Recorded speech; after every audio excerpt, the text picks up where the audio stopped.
Chennai love ஸ்டோரின்னு ஒரு பக்கா emotional romantic Telugu film இப்போ அஃபிஷியல் தமிழ் டப்பிங்கோட சோனி லிவ்ல ரிலீஸ் ஆயிருக்குங்க. நம்ம ஹீரோயினுக்கு ஸ்டார்டிங்லேயே அவங்களுடைய லவ் கல்யாணம் வரைக்கும் போய் கடைசியில் கேன்சல் ஆகிடுது. அதன் காரணமாக ரொம்ப மன வருத்தம் ஏற்பட்டு அவங்களுடைய ஃப்ரெண்ட்ஸுங்களோட சேர்ந்து சென்னைக்கு அவங்க ஷிஃப்ட் ஆயிடுறாங்க. சென்னைக்கு வந்ததுக்கப்புறம் நம்ம ஹீரோ ஸ்டீவன் சங்கர்ன்ற கேரக்டரை அவங்க மீட் பண்ணுறாங்க. அதுக்கப்புறம் அவங்களோட லைஃப்பில் என்ன நடக்குது அப்படின்றத சொல்கிறதாங்க இந்த படத்தோடைய ஒன்லைன் ஸ்டோரி. எப்பா சாமி, என்னத்தையா நீங்க படத்தை எடுத்து வச்சிருக்கீங்க. உண்மையிலேயே சொல்றாங்க, இந்த படத்தை யார் பார்த்தாலுமே சரி, ஏதாவது ஒரு சீன்லயாவது அவங்க கண்டிப்பா அழுது தீர்த்துருவாங்க. தேங்க் காட் நான்லாம் இந்த படத்தை தியேட்டர்ல பார்க்கல.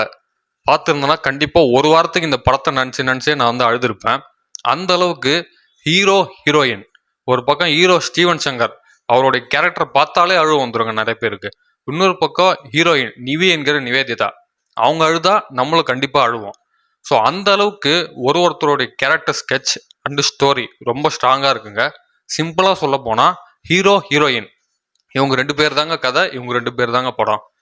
ஸோ ஒருத்தருடைய பெர்ஃபார்மன்ஸ் நான் முன்னாடியே சொன்ன மாதிரி ரொம்ப டாப் லெவலில் இருக்குது.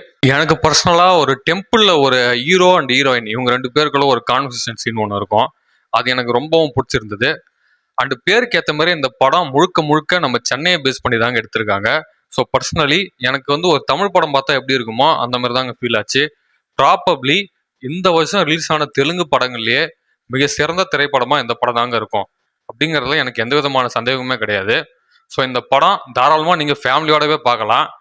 யாரெல்லாம் இந்த படத்தை இது மேற்கொண்டு பார்க்க போகிறீங்களோ, இன்கேஸ் பார்த்துட்டீங்கன்னா எவ்வளோ நேரம் அழுதிங்க அப்படின்றத மட்டும் என்னோட கமெண்ட் பாக்ஸில் மறக்காமல் சொல்லுங்கள்.